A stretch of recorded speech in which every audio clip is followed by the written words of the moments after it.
नमस्कार।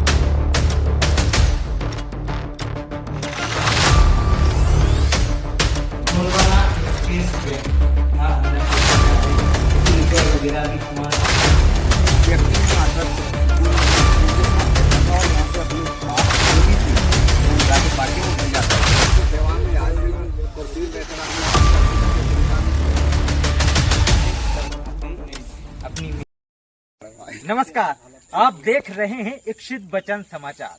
आज हम आए हैं ग्राम लवापानी के आश्रम में, तुमराम बाबा आश्रम में।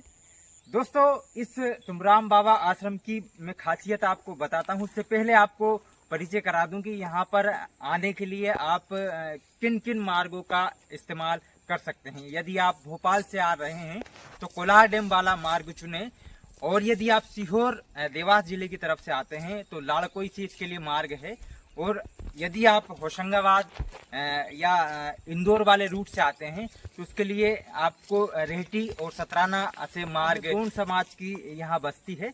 इस गोंड समाज के बीच ही हमारे तुमराम बाबा रहे हैं, जिनका एक प्राचीन मंदिर है।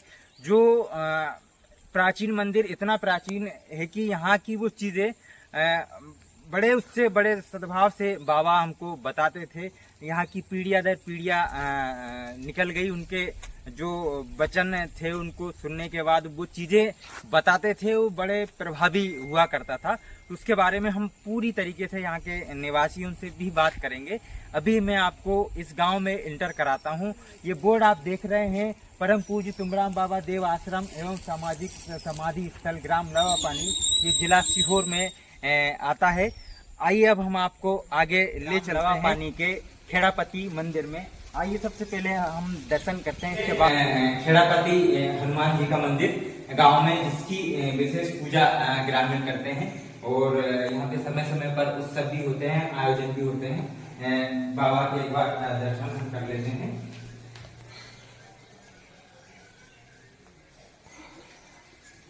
अब हम आश्रम की ओर चलते हैं। अब हम पहुंच गए हैं बाबा के आश्रम। परम पूज्य तुमराम बाबा देव समाधि स्थल में हम अब आ चुके हैं। अब हम आपको समाधि स्थल में क्या क्या है और क्या क्या व्यवस्थाएं पहले से अभी जो जीर्णोद्धार हुआ है उसके बारे में भी हम पूरा जानेंगे। और इसके साथ साथ बाबा ने जो महत्वपूर्ण सबसे जो भविष्यवाणियां की है उसके बारे में भी जानेंगे। और यहाँ पे जब हमारे देश में पहली बार गोंडवाना एक्सप्रेस ट्रेन चली थी, उसका मॉडल जो है बाबा ने पहले ही बना दिया था और इसकी भविष्यवाणी भी कर दी थी। क्या है उसकी विशेषता, इस बारे में भी हम जानेंगे। अभी हम आश्रम में प्रवेश करते हैं। आश्रम का जो द्वार बना हुआ है ये है। इसको बड़े बखूबी से डिजाइन किया हुआ है। ये बाबा ने ही इसको पूरा तैयार करा था। ये आप लकड़ियाँ देख रहे हैं, बहुत पुरानी है ये। और इसके बाद ये खपरा कबेलू, जो इनको अंग्रेजी कबेलू बोलते हैं, ये इस पे लगे हुए हैं। और इसमें ये पूरा जो शोकेस है बहुत दिमाग से बाबा ने ही इसको अपने से तैयार किया है। और इसको अब संरक्षित जो है ग्रामीण कर रहे हैं। अब वहाँ पे प्रवेश कर रहे हैं। और आइए आपको जो यहाँ पे बिरादियों ने, सेवादारों ने जो है मंदिर बनाया छोटा सा, उनकी रोज सुबह शाम पूजा की जाती है। उनको रोज यहाँ किया जाता है। ये पूरा उनका स्थल है। और यहाँ पे ये तुमराम बाबा है और इनकी रोज पूजा ये पूरे साधन में गोंड समाज किन किन तरीके से पूजा पाठ करते थे, हमारे बाबा कैसे पूजा करते थे। ये उनकी प्रतिमा है, ये बालादेव की प्रतिमा है। और ये हमारे शूरवीर, ये रानी दुर्गावती है, ये रघुनाथ शाह, शंकर शाह हमारे राजा, ये और बिरसा मुंडा की प्रतिमा है यहाँ पे है। इनकी पूजा हमारे यहाँ के लवापानी ग्राम के ग्रामीण यहाँ पे पूजा पाठ करते हैं। अब आपको हम लेके चलेंगे उस ट्रेन के पास जिसको बाबा ने जब जो ट्रेन तैयार हुई थी, गोंडवाना एक्सप्रेस ट्रेन जो है अस्तित्व में जब आया ही नहीं था, उस समय बाबा ने एक ट्रेन बनाई थी। इसके अलग अलग डब्बे थे। ये पौराणिक मॉडल है जिस समय हमारे देश में पहली बार गोंडवाना एक्सप्रेस चली थी, उससे पहले लगभग 20 साल पहले, मतलब ये है 90 के दशक में गोंडवाना एक्सप्रेस की शुरुआत हुई। जबकि बाबा ने इसकी भविष्यवाणी जो की थी वो लगभग 60 से 70 के दशक में की थी। इसके बाद उसका मॉडल भी बाबा ने बना दिया था। ये पूरा लकड़ी का है, पूरा लकड़ी का है और पूरा इसमें और भी डब्बे थे, अभी एक ही बचा है, और भी थे, लेकिन वो लकड़ी के कारण संरक्षित नहीं हो पाया तो टूट गए हैं। ये ट्रेन जो है ये चलती भी है, ये जो पहिए हैं ये पहिए हैं और ये है, ये हिलती भी है, पूरी पूरी चलती थी। वो पूरा राउंड, उस पे एक राउंड उसके अलग अलग डब्बे बने हुए थे। और इसके बाद इसमें ये गेट भी था, अंदर कैसे क्या है, स्लीपर वगैरह भी सामान रखा हुआ है यहाँ पे सेवादारों को, यहाँ की जो व्यवस्थाएं हैं तो वो पूरी चीजें रखी थी। हर जगह गेट था, उस साइड भी गेट बने हुए थे और पूरा ऊपर सामान रखने के लिए क्या क्या है, रेक वगैरह, ऊपर नीचे स्लीपर, तो सारी चीजें इसके ट्रेन के अंदर थी जो बाबा ने बनाई थी। और इस ट्रेन की भविष्यवाणी बाबा ने ऐसी की थी कि ये हमारे गोंड समाज के नाम से हमारे देश में ट्रेन चलने वाली। वो ट्रेन लगभग चलेगी 20 साल के बाद। उससे पहले जब इस ट्रेन का जो है मॉडल कैसा होगा क्या था, तो उस तरीके से बाबा ने कल्पना करके और ये बनाई थी और भविष्यवाणी कर दी थी। इसके बाद 90 के दशक में लगभग जो है हमें डाटा मिलता है इंटरनेट पर, जो चीजें हैं उसके अनुसार 1994-95 के आसपास हमें ट्रेन का शुभारंभ हमारे देश में पहली बार गोंडवाना एक्सप्रेस का शुभारंभ मिलता है। अब हम यहाँ के जो ग्रामीण हैं, सेवादार हैं, उनसे भी चर्चा करेंगे और जानेंगे कि इस आश्रम की क्या विशेषता है और बाबा किस तरीके से हमारे यहाँ के जो है चीजें बताते थे, लोगों को जीने का तरीका और भविष्यवाणी यहाँ कैसे करते थे और लोगों को क्या क्या जानकारियाँ देते थे और वो किस तरीके से अपना जीवन यापन करते थे। और इस बारे में हम यहाँ के जो युवा पीढ़ी है और कुछ बुजुर्ग साथी भी हमारे साथ, उनसे भी हम बात करेंगे। आइए अब हम उनसे मुलाकात करते हैं। यहाँ के ग्रामीण हैं जो इस आश्रम में सेवाएं भी देते हैं और यहाँ पे आते भी हैं, मन की शांति के लिए भी आते हैं और यहाँ पे कुछ जो भी चीज़ें होती है उसके लिए भी अपना मार्गदर्शन देते हैं समय समय पर।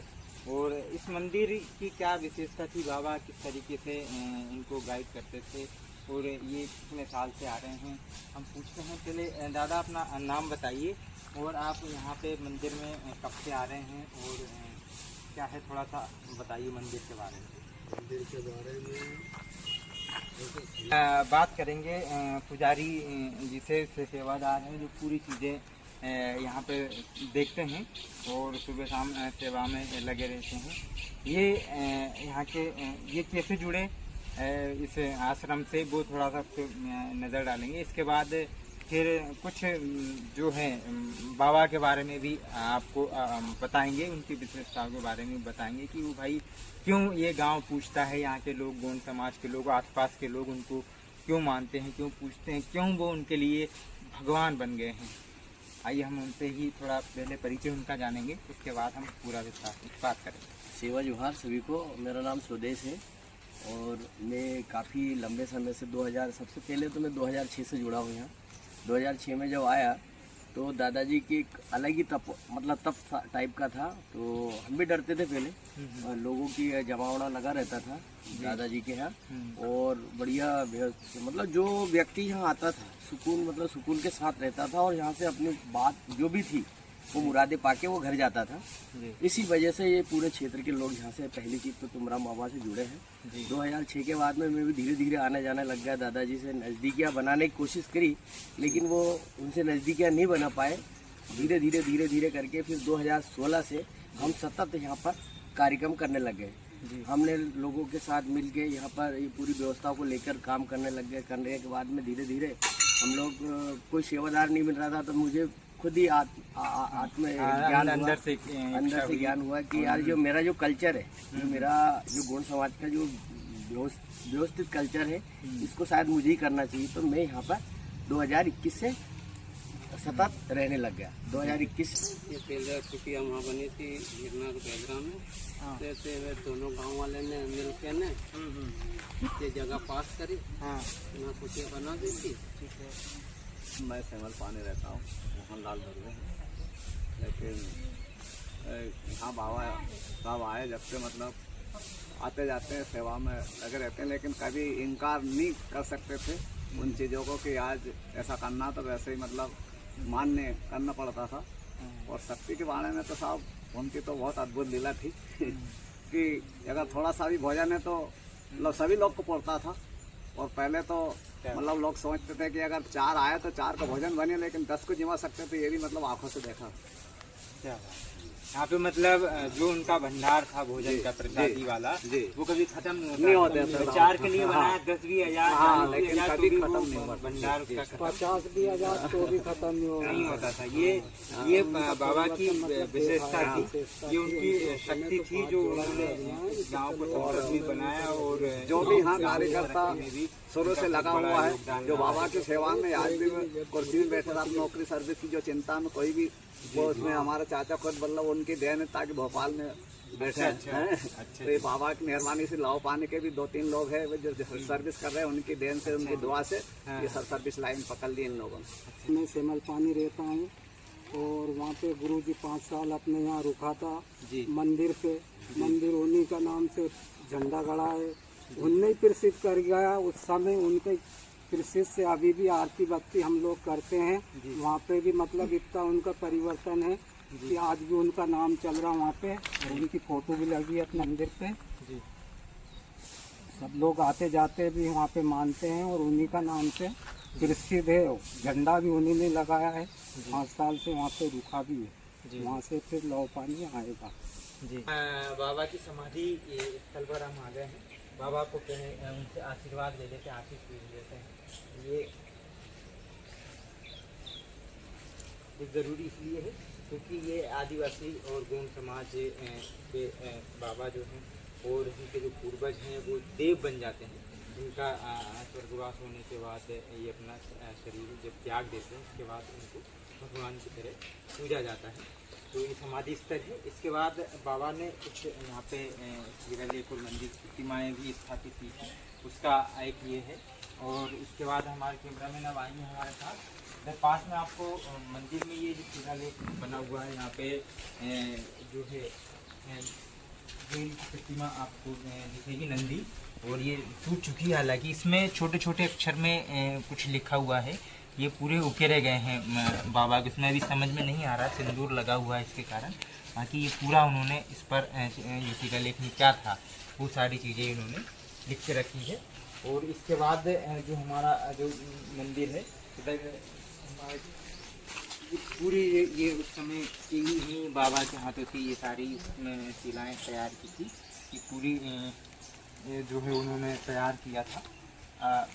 बाबा के शरीर त्यागने के बाद यहाँ से बहुत सारी चीज़ें जो है वो अस्त व्यस्त हो गई थी। ये कुछ जो यहाँ के ग्रामीण हैं उन्होंने कुछ चीज़ें तो संरक्षित की है, कुछ चीज़ें लोग ले जा चुके हैं, उनकी ज़रूरत के हिसाब से जो भी चीज़ें रही हैं वो ले जा चुके हैं, लेकिन कुछ अंश जो बचे हैं वो ये हैं।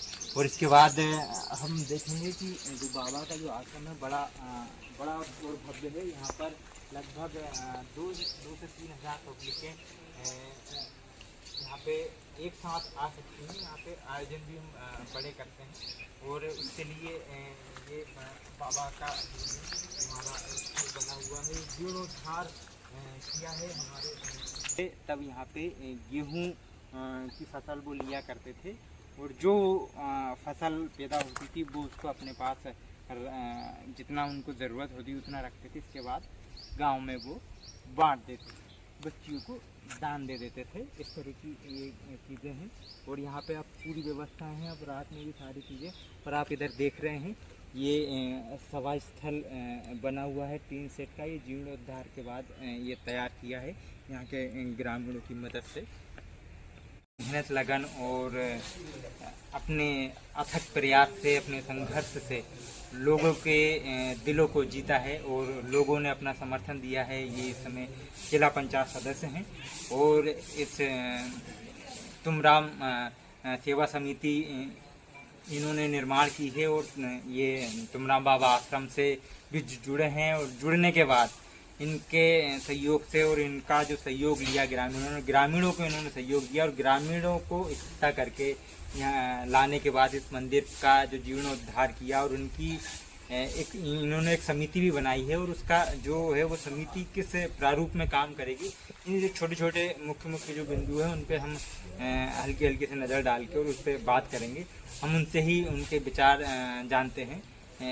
तो विजयन जी बताइए क्या आपका विजन है और किस तरीके से आप इस आश्रम और भी विकास के लिए और आप किस तरीके से सोच रखते हैं और किस तरीके से आपकी समिति काम करेगी, थोड़ा सा हमें। आप सबको सेवा जोहार। और आपने बहुत अच्छा सवाल करा है। देखिए, यहाँ जो कुछ भी होता है वो सब बाबा के जो बताए हुए रास्ते उसी के अनुसार होता है।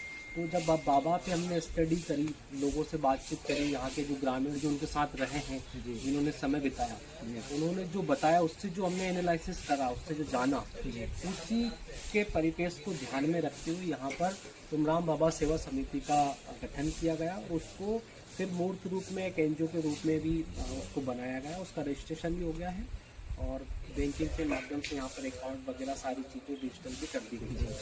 अब सवाल ये उठता है कि समिति आगे क्या काम करेगी। तो यहाँ पे तुमराम बाबा के जो कॉन्सेप्ट थे, एक अगर उनके पूरे जीवन को हम एक शब्दों में तोलें तो वो एक त्रिवेणी की तरह थे। इनमें भूतकाल, भविष्यकाल और वर्तमान का तीनों का संगम था। बिल्कुल सही। उन्होंने यहाँ के पौराणिक चीज़ों के बारे में लोगों को बताया।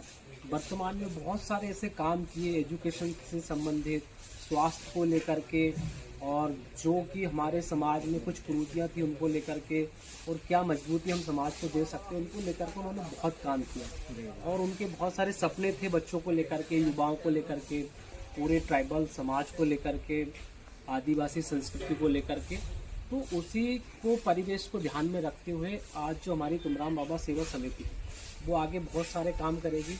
तो प्रथम रूप में हमने यहाँ पे एजुकेशन को लिया है, क्योंकि आज जो कुछ भी हम क्रांति समाज में लाना चाहते हैं तो इसका मेन जो रहता है वो एजुकेशन रहता है। जिस समाज की शिक्षा दीक्षा अच्छी हो जाती है वो समाज निर्माण में, देश निर्माण में बहुत अच्छी भूमिका निभा सकता है।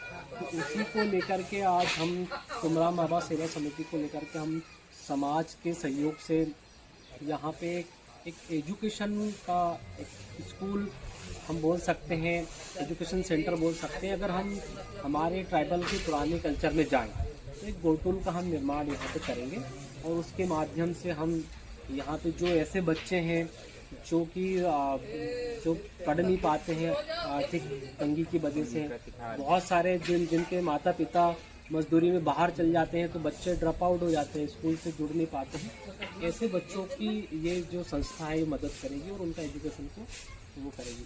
दूसरा हम अगर देखें हम कि यहाँ पे तुमराम बाबा ने ही कई बच्चों को पढ़ाया पहले और आज वो बड़े बड़े सर्विस में हैं, कोई बैंक में है, कोई आबकारी विभाग में है, पुलिस में है, और वो सब लोग समय समय पर यहाँ पे आते हैं और वो लोग जो भी उनसे मदद हो पाती है वो करते हैं।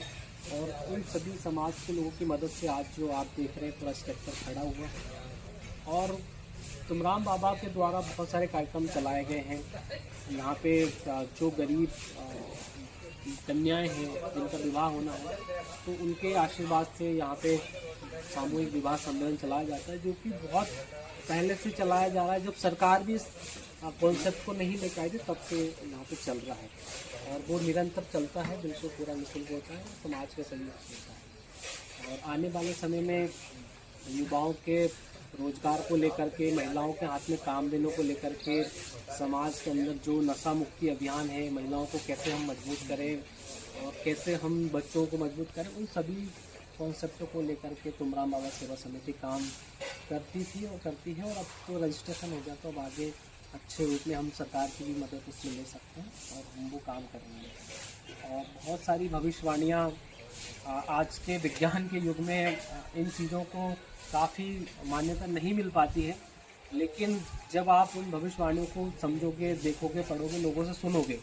तो आपको भी विश्वास करने पर आप मजबूर हो जाओगे। और हमने भी देखा है कि बाबा ने जो जो चीज़ें बताई थी आज से हमने 10 साल पहले जो लोगों के मुंह से सुना था, लेकिन आज वो हमें देखने को मिलता है। तो कहीं ना कहीं हमें इस विज्ञान के युग में भी भरोसा करना पड़ेगा। और इनका इतना त्याग, तपस्या, बलिदान तो नहीं कह सकते, बाकी बहुत अच्छा समर्पण समाज के लिए रहा। और वो अगर हम एक हिसाब से देखे जाए तो बहुत ही अध्यात्म वैज्ञानिक व्यक्ति थे। और यहाँ पे उन्होंने लोगों को एक अच्छे आचरण से जुड़ना सिखाया, अध्यात्म से जुड़ना सिखाया। आज लोग यहाँ पे, कई लोग यहाँ पे, पहले हम देखते थे कि यहाँ पे क्या है, आदिवासी इलाका है, तो यहाँ पे शराब का बड़ा वो था। तो आज हम इसी गांव की अगर बात ले लाओ पानी में, तो हम जब आज से 10 साल पहले आते थे तो लोग यहाँ हमें नशे में मिलते थे, कोई कुछ काम नहीं करता था, यहाँ कोई विकास कार्य नहीं था, सभी कच्चे मकान आदिवासियों के थे, पूरे कचरा कूड़ा पड़ा रहता था। लेकिन जब यहाँ पे हमने समझा चीज़ों को, तो बाबा के जो विचार थे उनको हमने जाना। उसके बाद हम देख रहे हैं कि लोग इतने प्रभावित हुए यहाँ से कि लोगों ने यहाँ पे शराब छोड़ दी, अपने काम से लग गए, यहाँ पे अच्छा विकास कार्य उन लोगों में जागृति, बच्चे पढ़ने लग गए। तो धीरे धीरे यहाँ पे काम तो हो रहा है और होता रहेगा। बिल्कुल सही बात है। यहाँ पे हमें गांव में भी देखने को मिलता है, आसपास के क्षेत्र में भी, तो माटी को उन्होंने अपना पूरा जीवन दिया है। तो वो यानी कि जो बाबा का संकल्प है उसको अब पूरा करने के लिए जो है सेवा समिति बनी हुई है। ये सेवा समिति काम कर रही है और इसने अभी अपनी शुरुआत अभी कर दी है। तो इनका जो पहला विज़न है वो एजुकेशन वाला, जैसा विजय जी ने बताया है, गोटुल का।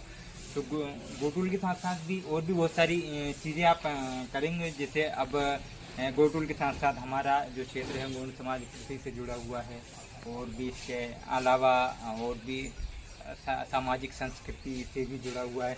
इसके लिए भी कुछ अपनी जो है सेवा समिति कुछ काम करेगी क्या?